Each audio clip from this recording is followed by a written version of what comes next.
Começa agora, na sua 96,7, Universitária Esportiva. Tudo sobre o mundo dos esportes, com destaque para o esporte amador. No ar, Universitária Esportiva.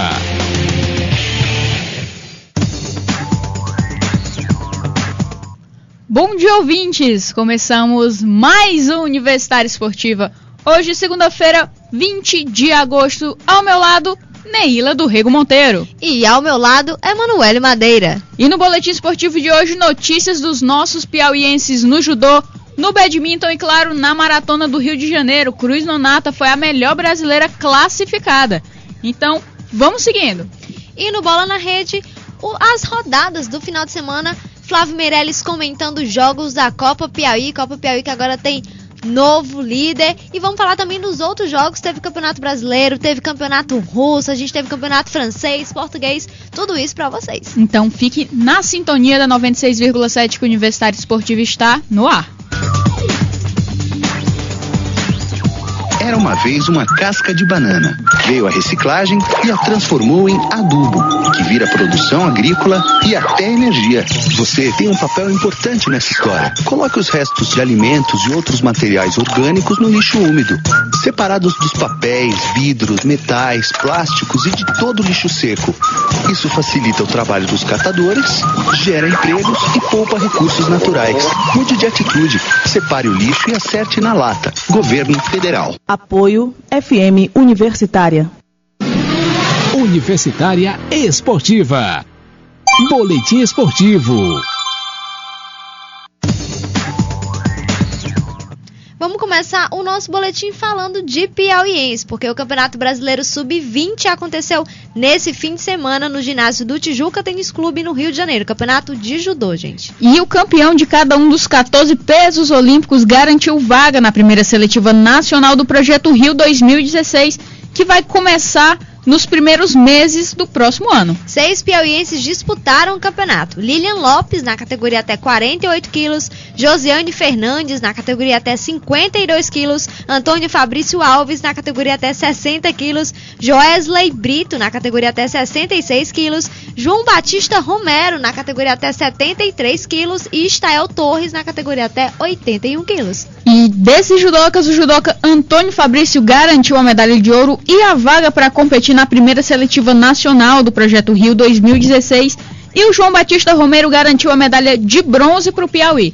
O Antônio Fabrício, que certamente aqui no estado depois de muito tempo, depois da Sara Menezes, ele é uma das principais apostas e uma das principais revelações do judô no estado. O Estael Torres, da categoria até 81 quilos, também é um bom atleta que vai se credenciar, ainda terão outras seletivas, ele ainda vai ter mais chances de poder integrar aí uma das seleções para, quem sabe, disputar essa vaga final na Olimpíada. O judô do Piauí, que está voltando às boas com o pódio e com os bons resultados. Então vamos esperar aí, quem sabe o Antônio Fabrício também não figura no Rio 2016 ao lado da Sara Menezes nas categorias ligeiras do judô. E vamos falar agora de badminton, porque o piauiense Lucas Alves conquistou no sábado a medalha de bronze no torneio de duplas mistas da etapa de Arapongas do Campeonato Nacional Adulto de Badminton. A medalha de bronze conquistada por Lucas Alves e Marta Lopes no torneio das duplas mistas foi garantida após a vitória sobre Rodolfo Salles e Thaís Cruz nas quartas de final por 2-0. Lucas também disputava as quartas de final do torneio de simples, mas voltou a sentir uma contusão no joelho esquerdo e abandonou a competição. Por uma recomendação do seu fisioterapeuta e pensando nos próximos torneios, Lucas Alves preferiu se poupar para que a lesão não piorasse. O atleta ainda tem os campeonatos do Argentina Nacional, o Brasil Open e o Pan-Americano para disputar nesse semestre. Lucas Alves, que é uma das grandes apostas, na verdade a maior aposta do Piauí no badminton, quem sabe pode ser um nome também piauiense representando o Brasil nas Olimpíadas. E paralelamente ao projeto do Comitê Olímpico Brasileiro, acho que o estado do Piauí está vindo com um bom cartel de atletas, um bom plantel, na verdade, de atletas em várias modalidades. Agora, tem que ser chamada a atenção para o esporte escolar e o esporte universitário. Estão acontecendo algumas coisas dentro desses esportes que não estão garantindo a participação desses atletas nos próximos nos próximos torneios que vão acontecer, que é a elevação de índices que são surreais para os atletas daqui do estado. Lembrando que, por exemplo, na natação a estatura dos atletas piauienses é bem mais baixa que o resto da nacional, então colocar um índice, mesmo que de forma universitária, para que os atletas com estatura mais baixa não consigam, que vão colocar para eles não baterem, mas por conta da velocidade da estrutura, eles não vão conseguir alcançar esse índice. Então, fica mais difícil em uma competição eles poderem chegar a um pódio sem nem mesmo poder atingir aquele índice do estadual para poder disputar o nacional.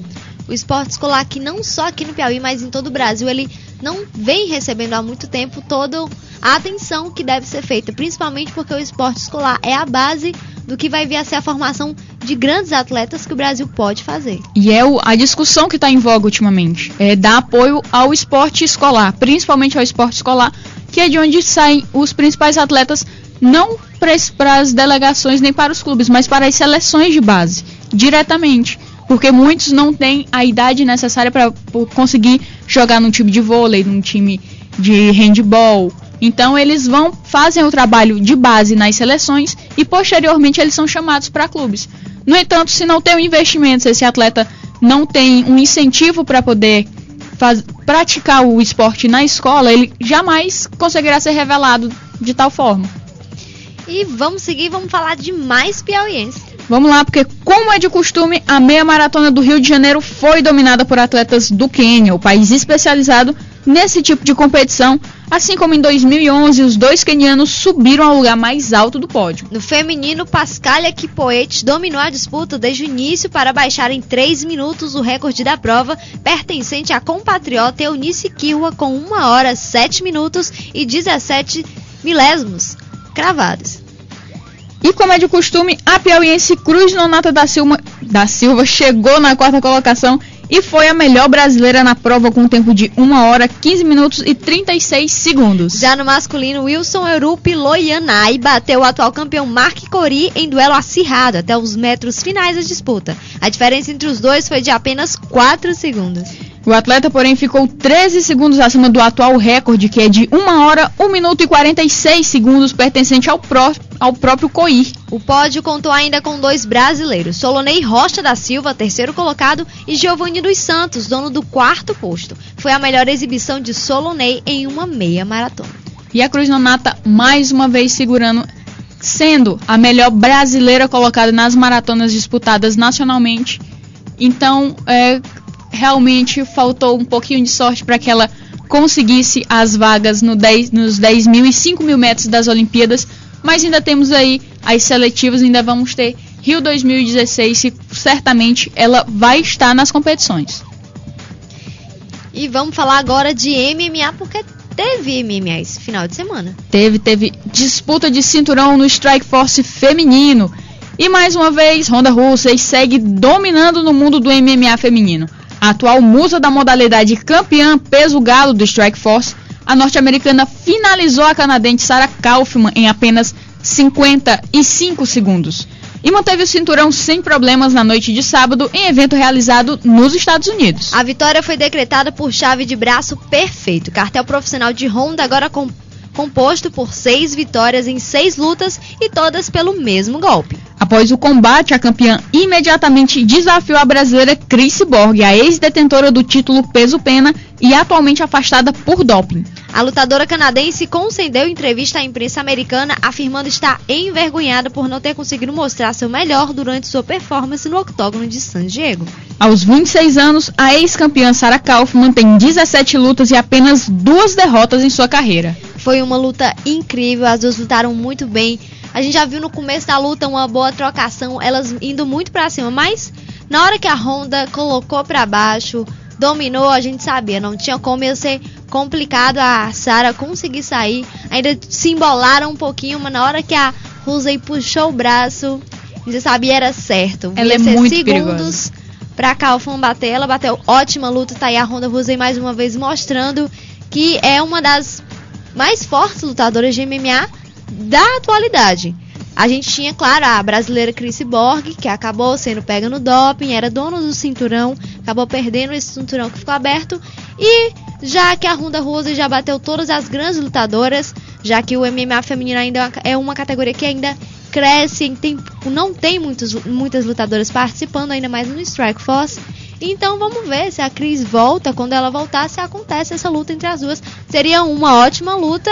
Vamos esperar. A Cyborg, que está há muito tempo parada, teve uma penalidade de 2 anos. Então vamos ver como é que vai ser. Agora, as provocações estão chegando a um nível bastante alto. A Rousey tá realmente chamando para a luta. A Cris Borg foi desafiada a enfrentar, no caso, a Cyborg, ela é uma categoria acima da Rousey. Então a Rousey a desafiou para baixar o peso, o que já facilitaria e muito a vida da Rousey, caso a Cyborg aceite e vá lutar no peso pena da modalidade do Strikeforce.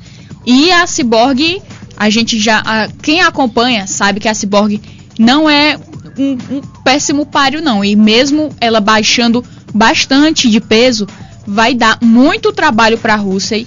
Não, vai ser uma das super lutas do MMA. É a super luta do MMA feminino. Não tem pra onde. A Cris Borg, por anos, foi considerada e eleita a melhor lutadora de todas as categorias do MMA feminino. A Rousey chegou agora, tá conseguindo se manter, se sagrar. Então vai ser uma grande luta. Muito bom. Seria muito bom poder ver essa luta. Vamos ver se a Cris consegue voltar aí. E o chamado para essa luta foi feito logo após a Rousey conseguir dar a chave de braço. Ela saiu gritando no octógono para Cris Borg deixar de se dopar, baixar de peso e enfrentá-la, porque ela também já está sem adversárias no Strikeforce. E vamos seguir, vamos continuar falando de MMA, porque ontem Ronaldo Jacaré também esteve em ação e provou que está com vontade de sobra para recuperar o cinturão dos médios da organização, perdido para o Luke Rockhold há alguns meses. O brasileiro foi implacável no combate da vez frente a Derek Brunson. Em cerca de 30 segundos, ele mandou um cruzado certeiro em contragolpe que levou o oponente ao solo. Com mais socos, o manauara, radicado no Rio de Janeiro, liquidou a fatura em atuação que provavelmente o vai colocar frente a frente com Rockhold em breve. Ronaldo Jacaré, que também é um ótimo lutador brasileiro que está crescendo na carreira, tem tudo também para ir pro UFC e ser mais um brasileiro se destacando no UFC. E vamos seguir, porque agora o assunto é natação. O maior medalhista olímpico de todos os tempos e agora ex-nadador Michael Phelps pode sofrer uma punição do Comitê Olímpico Internacional. Segundo o jornal espanhol Marca, o americano teria feito uma propaganda irregular durante os Jogos Olímpicos para Louis Vuitton. O regulamento do COI veda qualquer participação de atletas em anúncios de marcas que não sejam patrocinadoras dos Jogos durante o período da Olimpíada. Para esse ano, o período restrito durava de 18 de julho a 15 de agosto, mas as imagens de Phelps no comercial da grife francesa teriam sido divulgadas 3 dias antes do prazo, no dia 12 desse mês. A alegação da Louis Vuitton é que as imagens reproduzidas na internet foram roubadas, o que inocentaria Phelps. Mas, caso seja provado que a divulgação foi intencional, o nadador pode ser multado e até perder pelo menos uma medalha de ouro. E aí ele teria de voltar ao Rio 2016 para recuperar o recorde, que no caso ele não perderia o recorde das 19, já que ele tem 22. Mas seria um a menos e ficaria para um próximo atleta bem mais fácil de ser batido no número de medalhas. E já que a gente está falando de natação, já falou do Michael Phelps, vamos falar do César Cielo, porque o brasileiro recordista mundial dos 50 metros livres e medalha de bronze nos Jogos Olímpicos de Londres há 3 semanas, nadou a prova em 21 segundos e 29 centésimos durante as eliminatórias do troféu José Finkel na manhã de hoje e alcançou o índice para o Mundial de Piscina Curta em dezembro na Turquia. O tempo alcançado por Cielo em São Paulo seria suficiente para ganhar a medalha de ouro em Londres. Nas Olimpíadas, o brasileiro fez o tempo de 21 segundos e 59 centésimos, mas a prova do José Finkel foi disputada em piscina curta de 25 metros. Cielo avançou em primeiro lugar para a semifinal, que acontece hoje às 17h30. Aí vamos esperar o resultado do César Cielo, que, claro, continua se destacando nas piscinas. E vamos seguir agora? Vamos sair das piscinas e vamos para as quadras, Manu. Depois da campanha histórica que acabou em mais uma medalha de ouro para o vôlei brasileiro. O técnico José Roberto Guimarães, da Seleção Brasileira Feminina, explicou os motivos que o levaram a dispensar a ponteira Mari pouco antes das Olimpíadas de Londres. Apesar de ter deixado o atleta fora do grupo que viajou para a capital inglesa, o comandante fez questão de esclarecer que não tem nada contra ela, mas que não havia condições para disputar os jogos. O treinador revelou ter um carinho muito grande por Mari, mas achou que naquele momento ela não estava muito bem, não estava fluindo, estava com dor no joelho e a seleção precisava de muita energia para a Olimpíada. Já com relação a Paula Pequeno, o comandante brasileiro disse que conversou com a atleta antes da etapa da Polônia no Grand Prix de 2012 e afirmou que, se tivesse de cortar 2 jogadoras, as escolhidas seriam ela e a Mari.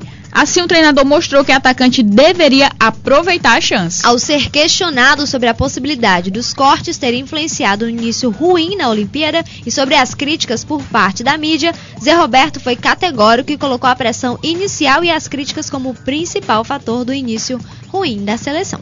Tá aí o Zé Roberto, que também já deu outra declaração de que teria uma disponibilidade maior, estaria mais aberto para uma reconciliação com o Bernardinho.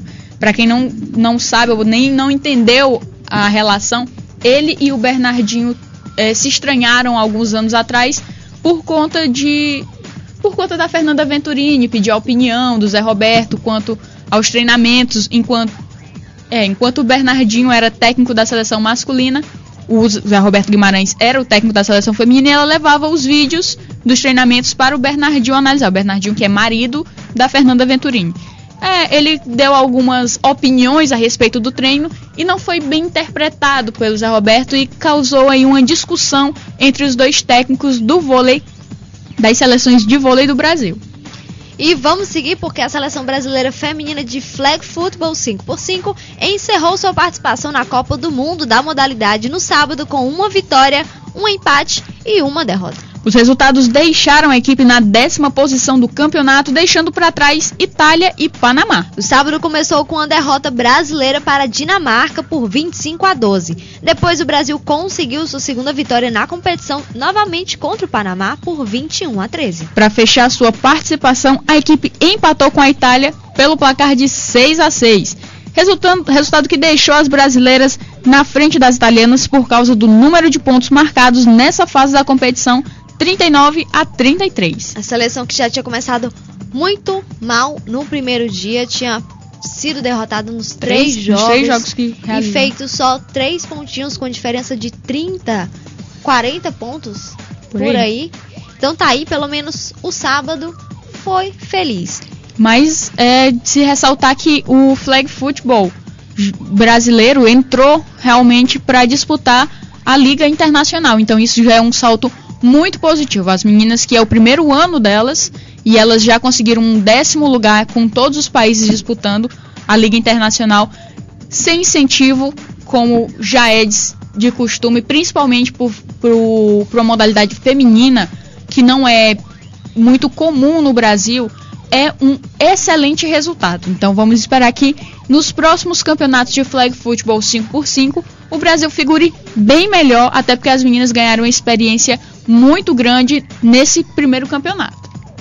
E vamos seguir em Londres. O Goiama participou pela 6ª e provavelmente última vez de uma edição de Olimpíadas. Para os Jogos do Rio de Janeiro em 2016, a Confederação Brasileira de Tênis de Mesa espera contar com os serviços do veterano de 43 anos na condição de dirigente e não mais como atleta. O mesa-tenista mais vitorioso do Brasil, o Goiama, correu o risco até de não ter jogado nas Olimpíadas de Londres. O atleta do Palmeiras atualmente é o 4º melhor brasileiro no ranking da Federação Internacional de Tênis de Mesa, na posição 211, atrás do Kazuo Matsumoto na posição 91, Gustavo Tsuboi na posição 112 e Thiago Monteiro na posição 127. Na seletiva realizada no Rio de Janeiro, o outro mesa-tenista brasileiro que conseguiu a vaga para competir no torneio individual dos Jogos de Londres foi o Gustavo Tsuboi. Kazuo Matsumoto, melhor ranqueado do país, ainda acabou preterido da disputa por equipes porque a comissão técnica preferia contar com o atleta destro como titular.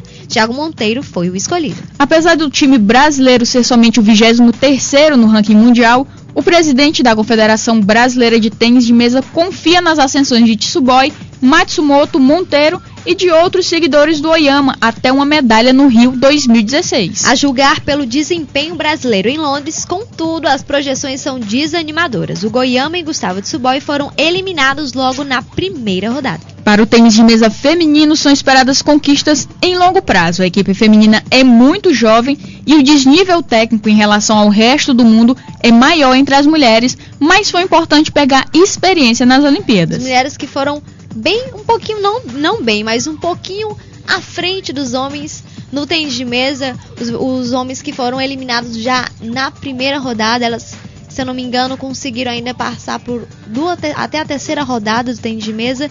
E na duplas, o Brasil não foi nada bem, mas vamos ver, vamos ter que esperar. As Olimpíadas do Rio de Janeiro, o Goiama que realmente já tem uma carreira incrível, principalmente em Olimpíadas, e realmente pode ter sido a última Olimpíada dele, vamos ver. Ele que se for para a comissão técnica já vai ajudar muito o Brasil. E essa a gente viu aqui que foi basicamente como um ultimato, né? Pedir mesmo para ele parar de jogar, até para não estragar o resto da carreira dele, que foi brilhante como mesa tenista, e para ele ir logo para a comissão técnica para poder ajudar os outros atletas. E Fabiana Murray deixou os Jogos de Londres usando os ventos da cidade como justificativa para seu desempenho abaixo do esperado. Agora em Estocolmo, e alguns dias após a eliminação precoce, a brasileira acabou repetindo o fraco resultado que apresentou nas Olimpíadas. Na prova de salto com vara na Liga Diamante, Murray novamente não conseguiu ultrapassar a marca dos 4,55 metros, errando as 3 tentativas a que tem direito. Com um currículo extenso, com títulos mundiais tanto no indoor em 2010 como no torneio absoluto em 2011, a brasileira tem o seu recorde anotado em 4,85 metros. Quem venceu a prova foi Yarisley Silva. Murray ficou em terceiro. Com o resultado, a cubana passa a ameaçar a liderança da campeã mundial, que agora só soma 1 ponto de vantagem na ponta. A Liga Diamante ainda tem mais 4 etapas, sendo que a última será disputada em Bruxelas, na Bélgica, no dia 7 de setembro. Vai a Fabiana Murray mostrando que a zica do Brasil nas Olimpíadas ainda continua. Né? E dessa vez, pelo menos, ela não culpou o vento em Estocolmo pelas 3 tentativas que ela não conseguiu superar a marca. Os atletas que até no Piauí culpam o vento, né, Flávio? Vamos seguir, vamos falar de handebol, porque a seleção feminina de handebol juvenil venceu mais um jogo no Campeonato Mundial. Na sexta-feira, a seleção brasileira já havia vencido Portugal por 27-25. E ontem o jogo contra Angola foi um pouquinho mais complicado, mas o Brasil venceu a seleção angolana por 24-23. E o último jogo da seleção brasileira acontece amanhã contra a Noruega às 8h45. Lá vem a Noruega novamente para ser o calo do Brasil. Mas pode ser, não é que pode ser, vai ser um bom jogo. As meninas da base que estão se mostrando muito fortes, assim como a seleção principal. E claro, podem elas na próxima Olimpíada estarem também na seleção do Morten Solberg. Vamos falar agora de Fórmula 1? Vamos nessa. O brasileiro Felipe Massa apareceu em 14º lugar na classificação do Mundial de Fórmula 1 durante as férias de agosto, com 25 pontos. A situação do brasileiro não é muito diferente no ranking elaborado pela conceituada revista alemã Automotor und Sport para os pilotos da temporada de 2012. Massa é o 17º colocado na lista da revista alemã, aparecendo atrás de nomes como Vitaly Petrov e Heikki Kovalainen da Nanica Caterham, além do novato Daniel Ricciardo da Toro Rosso. A publicação listou os pilotos de acordo com notas de 1 a 10. Massa ficou com 5,18, a mesma pontuação de Bruno Senna da Williams. O líder, claro, é o espanhol Fernando Alonso, companheiro de Massa da Ferrari, com 9,09. E Sebastian Vettel, Lewis Hamilton, Kimi Raikkonen vem logo atrás na lista. O pior piloto da temporada para a revista alemã é o indiano Narayan Karthikeyan, com a nota 3. O venezuelano Pastor Maldonado, companheiro de Bruno Senna na Williams, é o penúltimo do ranking, apesar de ter conquistado uma vitória no GP da Espanha. A revista Automotor und Sport chegou às pontuações do ranking através da média das notas dadas aos pilotos em cada uma dos GPs disputados até agora na temporada 2012. Massa vai mal, porque se em todos os GPs ele conseguiu somar 5... Ele ainda tá bem. 25 pontos, 14ª colocação, ele ainda tá bem. E vamos falar agora de tênis, porque teve a atualização do ranking mundial. E apesar de não ter entrado em quadra, essa semana o paulista Tomás Bellucci ganhou 3 posições no ranking e voltou a figurar na lista dos 40 primeiros da ATP. Praticamente 100 pontos a defender até o fim do ano, ele abre sua campanha hoje no ATP 250 de Winston-Salem, diante do perigoso cipriota Marcos Badatis.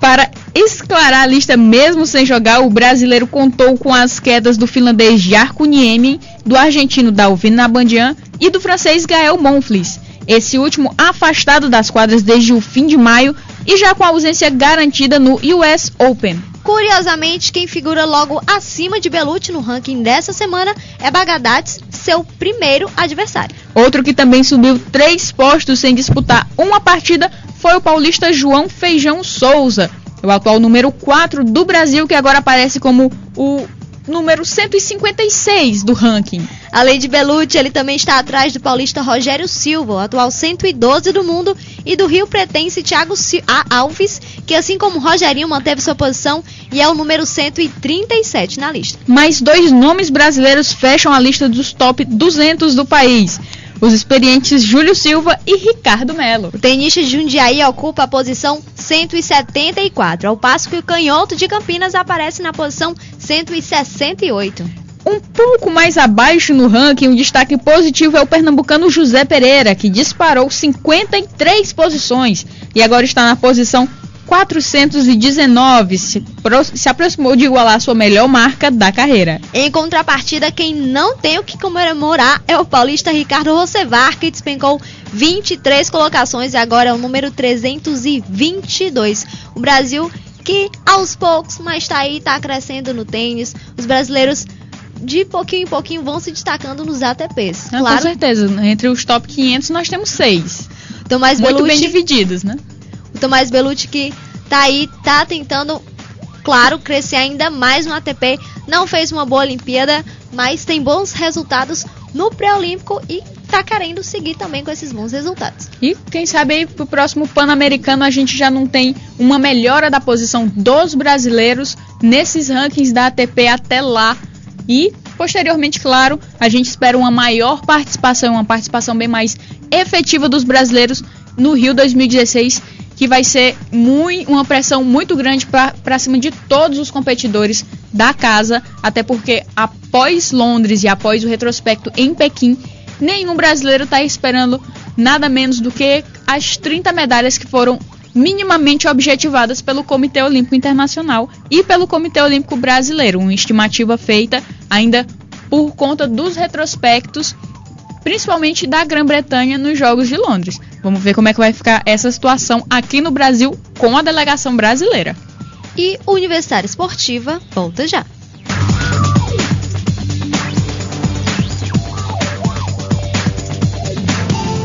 Primeiro Simpósio de Direitos Humanos e Cidadania de USE. O Grupo de Estudo, Pesquisa e Extensão Direitos Humanos e Cidadania de USE, vinculada à Pró-Reitoria de Pesquisa e Pós-Graduação e Pró-Reitoria de Extensão da Universidade Federal do Piauí, torna pública a abertura de inscrições para a participação do primeiro Simpósio de Direitos Humanos e Cidadania, que será realizado nos dias 28 e 29 de agosto de 2012. Informações no Departamento de Ciências Jurídicas DCJ da Universidade Federal do Piauí pelo telefone 3215-5775 ou pelo endereço eletrônico www.blogdeuce.blogspot.com.br. Apoio FM Universitária. Universitária Esportiva. Bola na Rede. E vamos começar o Bola na Rede com ele, que já está aqui nos nossos estúdios, Flávio Meirelles, porque tivemos esse final de semana mais jogos da Copa Piauí. Bom dia, Flávio. Bom dia, Neila do Rego Monteiro. Bom dia, Emanuele Messi Madeira. Bom dia, Flávio. E antes do Flávio começar os seus magníficos comentários a respeito do que ele mais sabe na vida, que é falar de futebol, a gente vai ver como é que foi o compacto da partida de ontem.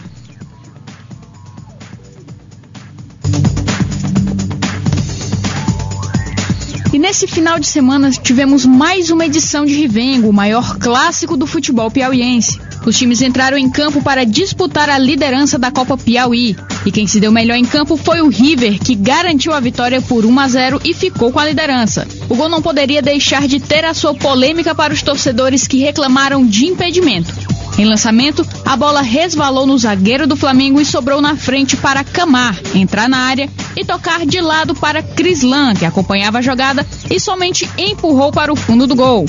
No final da partida, o goleiro Robson do Flamengo comentou o lance do único gol da partida. Ali a gente deu um mole, né? A gente saiu todo mundo pro ataque, a defesa ficou desguarnecida.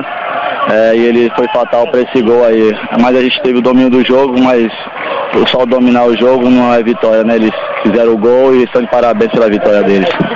Outro destaque foi justamente o goleiro Robinho do River, que com mais uma boa atuação garantiu a vitória do Galo. Mas do lado riverino, quem teve mesmo seu nome aclamado pela torcida foi o técnico Aníbal Lemos, que ressaltou os 31 dias de trabalho à frente do River e vai em busca de melhorar o time para conquistar a Copa Piauí. A vitória foi de 1-0, um clássico. Eu acho que a gente tem tudo para evoluir ainda. Nós temos 31 dias só apenas de trabalho. Eu acho que a gente tem que evoluir sim. O time está se encaixando, né? Então é continuar acreditando que é possível esse time conseguir mais resultados positivos sim. Agora o novo líder da competição. Agora é seguir, temos um jogo aqui contra o 4 de julho, tentar. É um grande adversário. Na verdade, essa Copa Piauí está sendo, cada jogo está sendo decisão, né? Principalmente para River, para Flamengo, que querem conquistar títulos.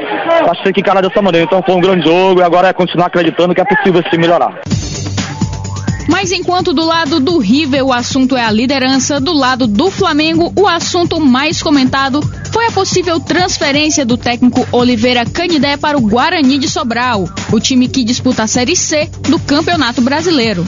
Canidé afirmou que nenhum contato foi feito ainda por parte da diretoria do clube cearense.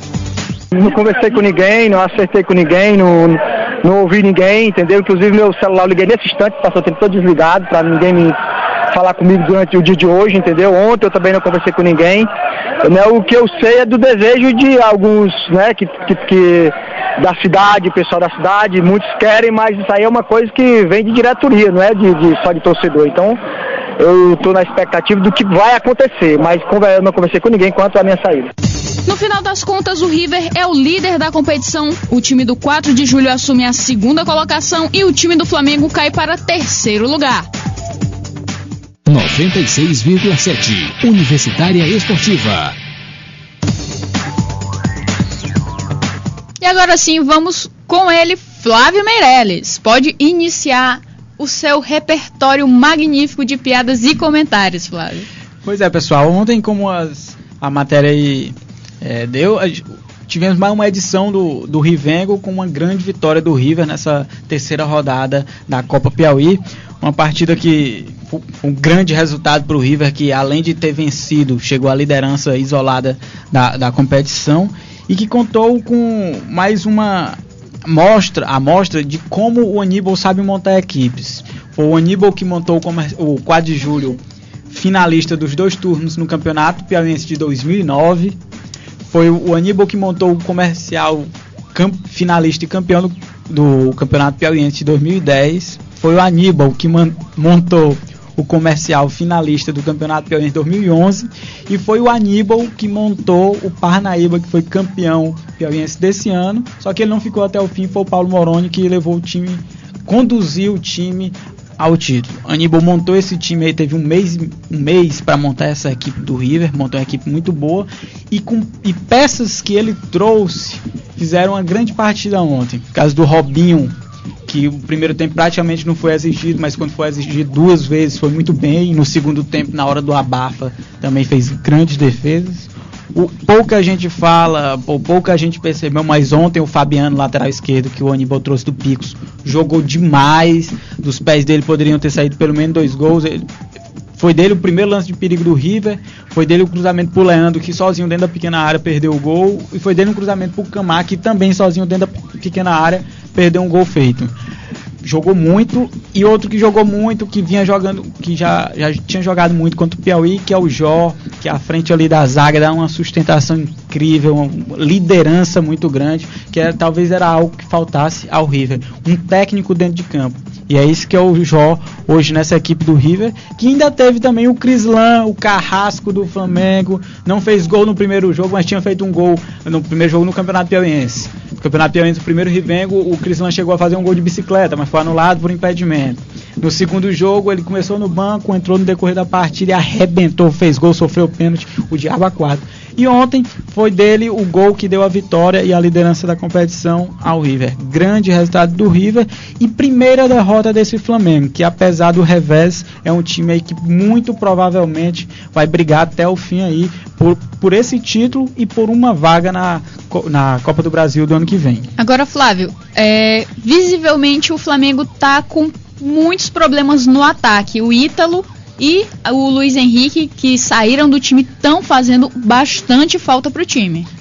Fazendo bastante falta, muito mais o Ítalo, que era aquele cara de área, o cara que empurra a bola, que tá ali sempre na marca do pênalti, tipo uma bola que sobra, ele manda pro gol, porque o Luiz Henrique faz muita falta, mas o Jefferson Maranhense, ele tem se desdobrado, é um cara que vai buscar jogo, que tá sempre pelos lados do campo, sempre tem jogado bem, mas o Ranielson ainda tá devendo um pouquinho, ele faz aquela parede com muita capacidade, ele tem essa característica de fazer o pivô, mas ele não está sendo muito bom na definição das jogadas. E a gente pôde perceber muito bem ontem, quando no primeiro tempo o Flamengo foi quase nulo no ataque.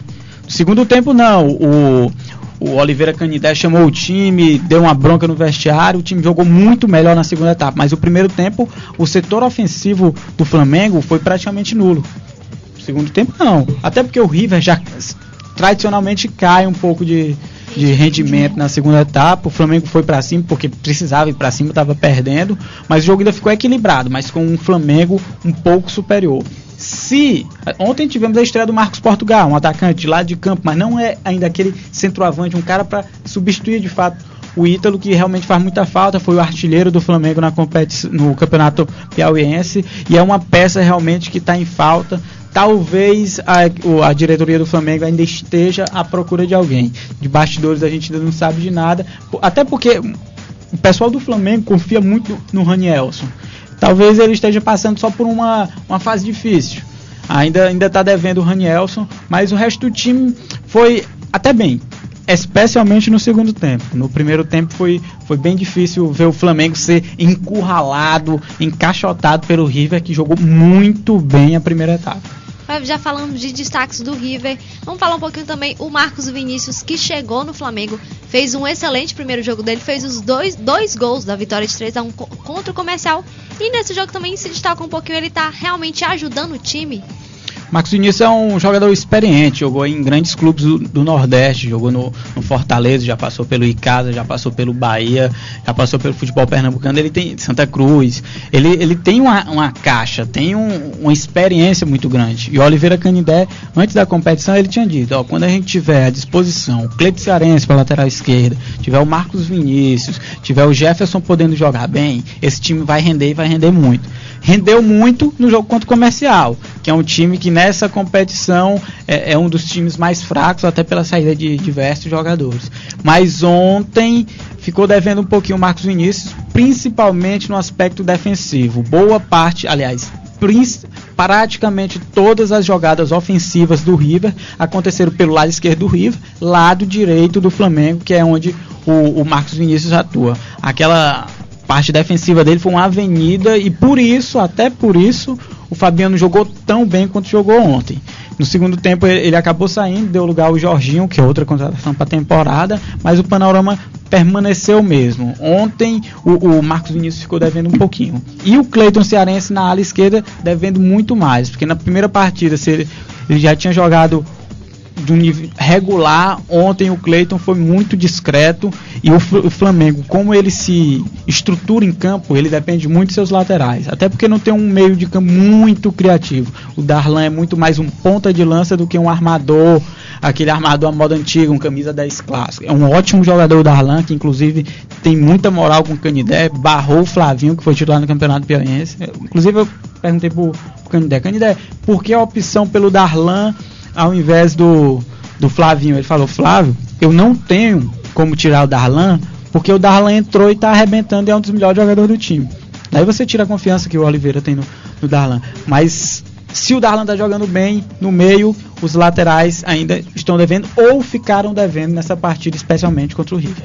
Agora, Flávio, com relação ao espetáculo Rivengo, passou a ser muito mais um jogo técnico, em que é decidido muito mais pelo detalhe, do que para a torcida terminou enfraquecendo um pouco, porque virou um jogo de poucos gols.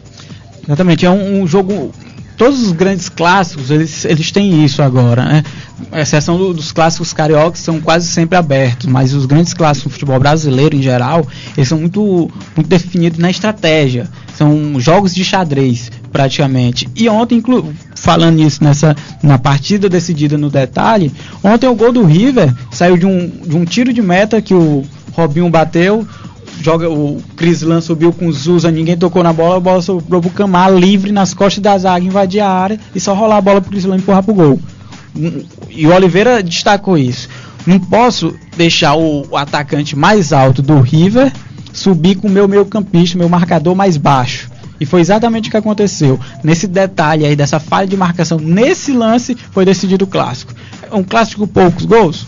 É um clássico de poucos gols, porque é cada vez mais estudado. Os times não vão para cima de forma desordenada. Eles atacam sempre, como se costuma dizer, vão sempre na boa.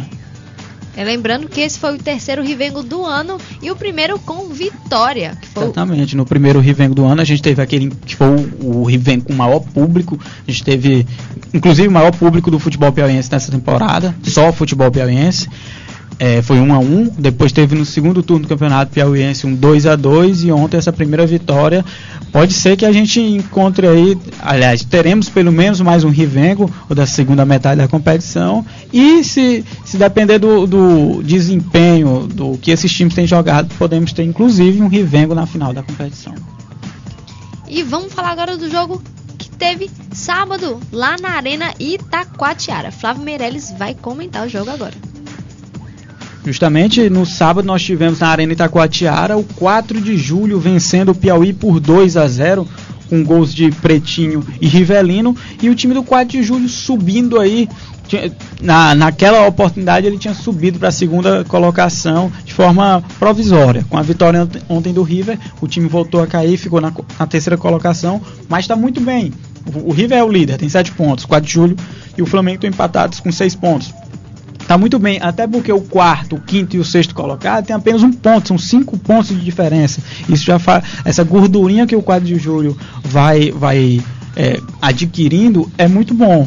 Tem sido muito bem em casa, as 2 partidas dentro de casa o time venceu, e é bom que se destaque que é o time que faz, é o primeiro trabalho do Paulo Rossi como treinador, e o time já está aí bem. Perdeu aquela primeira partida para o Flamengo aqui em Teresina, mas nos jogos seguintes, lá na Arena Itacoatiara, em Piripiri, foi muito bem, não deu espaço para os adversários, venceu com jogadores aí, o interminável Pretinho. O Pretinho já tem, o que o Pretinho tem de 4 de julho, eu tenho de anos de vida. Muito tempo o Pretinho joga pelo 4 de julho, e há muito tempo o Pretinho é importante para o 4 de julho. Tá bem, sempre fazendo a diferença dentro do time, não importa nem o ano, nem a técnica que está sendo usada para montar o time. O Pretinho vem sempre sendo um nome bastante recorrente no 4 de julho e importante, tendo até inclusive o destaque de algumas partidas. Exatamente. E o fato de ser um cara que nasceu dentro do 4 de julho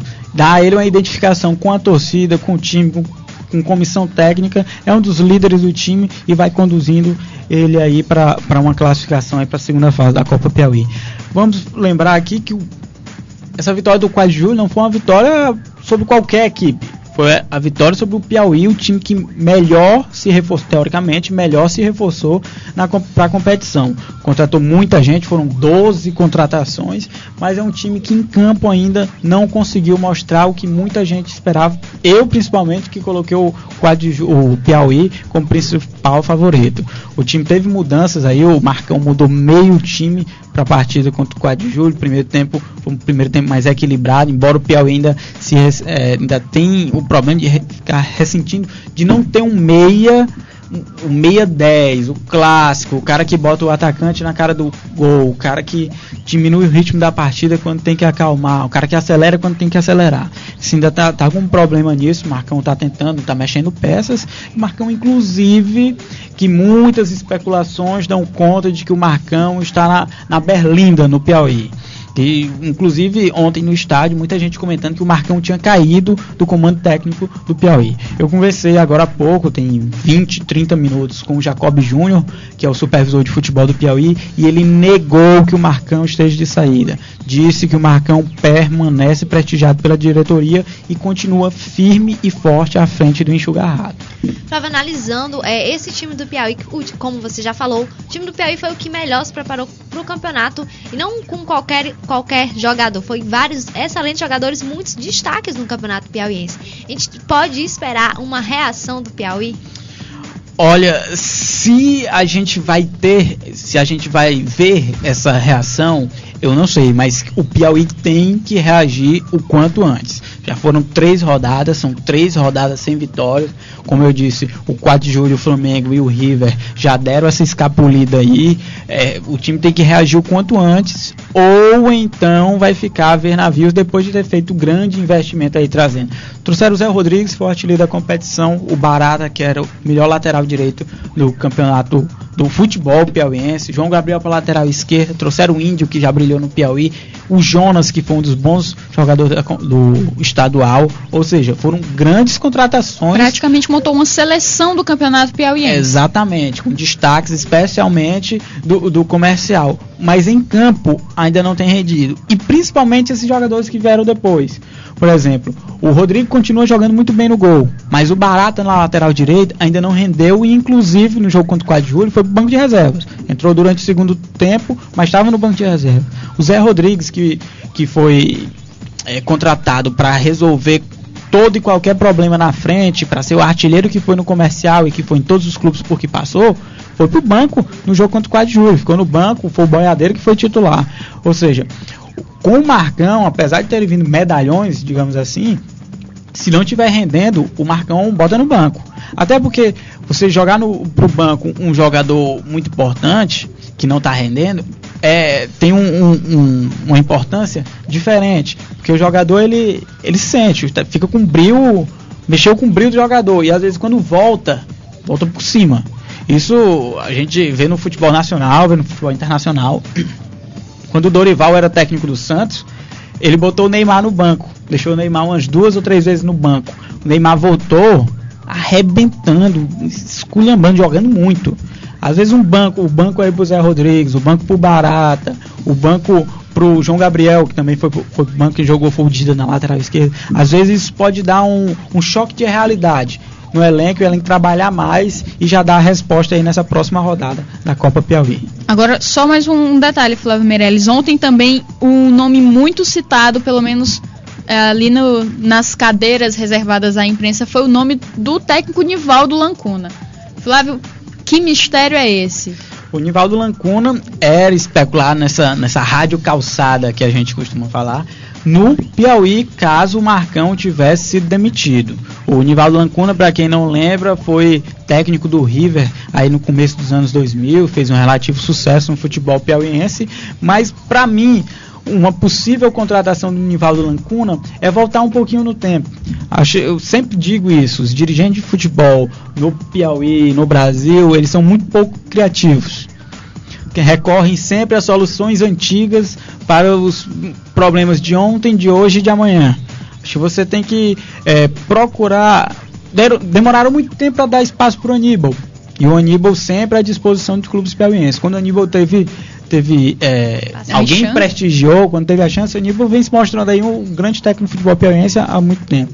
Então, manter o Marcão ainda é a melhor alternativa, porque foi um cara que fez uma campanha fenomenal. Fez o Piauí ressurgir no campeonato piauiense. Exatamente. Então, trazer o Nivaldo Lancuna nesse momento seria uma bobagem da diretoria. Assim como outros treinadores que estão sempre à espreita de um trabalho aí, sempre no estádio, observando possíveis futuros clubes aí, possíveis futuros empregos. E vamos falar rapidinho do jogo de hoje, porque hoje tem Série D. Comercial vai ter um desafio enorme pela frente. Comercial e Sampaio Corrêa hoje no Albertão às 20 horas. Flávio, o que esperar desse jogo? Olha, se não for o jogo da redenção, vai ser o jogo treino mais dolorido que a gente vai assistir nesse campeonato Série D. Pois é, já desclassificado da Série D, o Comercial hoje recebe o Sampaio Corrêa no estádio Albertão, como a Neila disse, às 20 horas. O estádio Albertão que vai ver um jogo de times completamente opostos. Se o Comercial ainda não venceu na competição, não é mais o lanterna, porque o STJD puniu o Santos com a perda de 3 pontos por conta da escalação de um jogador irregular contra o próprio Sampaio Corrêa. O Comercial é o 4º colocado, mas é um time que não venceu, o time que tem o pior ataque da competição e que tem uma das defesas mais vazadas. Por outro lado, Sampaio Corrêa é exatamente o oposto. É o time de melhor aproveitamento, é o time de melhor ataque e é o time que vem, digamos assim, encantando nessa Série D. Vai ser um jogo muito difícil e é muito difícil que a gente crave que hoje o Comercial consegue sua redenção na competição. Vai ser uma partida onde, pelo menos, espera-se que o Joaci Moura, que é o treinador do Comercial, trabalhe os jogadores, trabalhe o time muito mais voltado para uma Copa Piauí. Pode ser um coletivo de luxo para o Sampaio Corrêa, que já está classificado, pode ser também um coletivo de luxo para o Comercial, que aí já trabalha visando a Copa Piauí, onde o time tem um jogo a menos do que os adversários e que, se vencer, já chega a 4 pontos, já entra no G4 aí da Copa Piauí. É bom que se diga que hoje o Comercial não terá o Robson, o zagueiro Robson, que foi expulso contra o misto e foi punido com 4 jogos de suspensão, mas terá a provável estreia de 2 jogadores, pelo menos na Série D. Já estrearam na Copa Piauí, mas vão estrear na Série D, que é o Samuel Meia, que jogou no segundo tempo contra o Flamengo no meio de semana, e o Cinelto, meia atacante, que jogou o piauiense pelo Caiçara, que estreou também no meio de semana contra o Flamengo na Copa Piauí. Só mais um detalhe, eu falei sobre a perda de pontos do Santos pela escalação de um jogador irregular, e isso levou o Comercial à 4ª colocação, porque agora o Santos tem menos 1 ponto. Esse mesmo problema pode acontecer com o Comercial, que teve o Robson expulso na partida contra o misto aqui.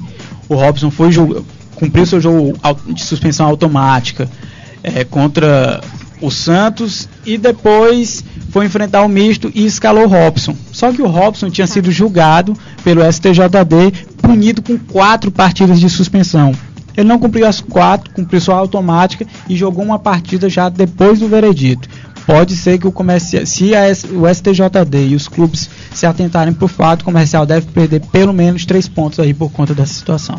Tá aí a situação ficando cada vez pior pro lado do Comercial, mesmo já desclassificado da competição. E o tempo tá curto, mas vamos falar rapidinho do Campeonato Brasileiro Série A. Ontem o Flamengo venceu por 2-0 o Vasco. E o Santos venceu o Corinthians por 3-2. Grêmio goleou o Figueirense por 4-0. E o Atlético Mineiro derrotou o Botafogo por 3-2 também. Tivemos também Portuguesa e Internacional, que ficaram no 1-1. Já o Coritiba derrotou o Cruzeiro por 4-0. E o Palmeiras foi derrotado por 2-1 pelo Atlético Goianiense. O Fluminense venceu por 1-0 o Sport. E o São Paulo derrotou a Ponte Preta por 3-0. O Náutico venceu por 1-0 o Bahia. Vamos falar da classificação rapidinho, porque agora mudou tudo. Mudou tudo não, mas mudou um pouquinho, já é relevante. O Atlético Mineiro é o primeiro com 42 pontos e o Fluminense é o segundo com 39. O Vasco vem na 3ª posição com 35 pontos e o Grêmio na 4ª com 34. Internacional em 5º com 31 e o São Paulo em 6º com 28. O Botafogo em 7º lugar com 27 pontos, assim como o Cruzeiro em 8º lugar. Flamengo em 9º com 25 e o Corinthians em 10º com 24. O Náutico em 11º e o Santos em 12º com 23 pontos. Portuguesa em 13º com 22 pontos e a Ponte Preta em 14º com 20. Na parte já de baixo da tabela, praticamente, o Coritiba em 15º com 19 pontos e o Palmeiras em 16º com 16 pontos. Bahia em 17º com 16, Atlético Goianiense em 18º com 15. E segurando a lanterna, o Sport em 19º com 14 pontos e o Figueirense, último colocado, com 11 pontos apenas. E é isso, não vai dar tempo da gente dar os outros resultados dos campeonatos europeus, nem do resto dos campeonatos brasileiros. Mas mais tarde a gente coloca tudo na nossa fanpage.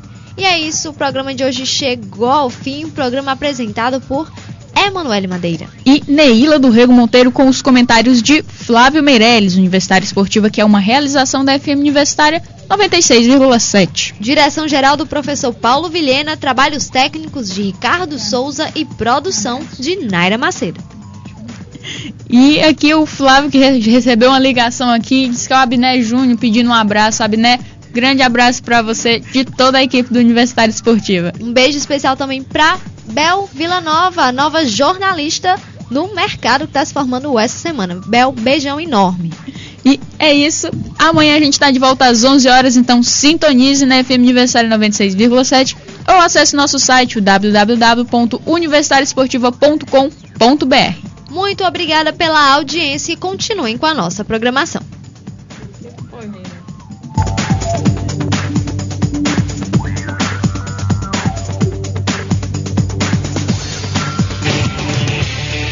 Você ouviu Universitária Esportiva. Obrigado pela audiência e continue na nossa programação.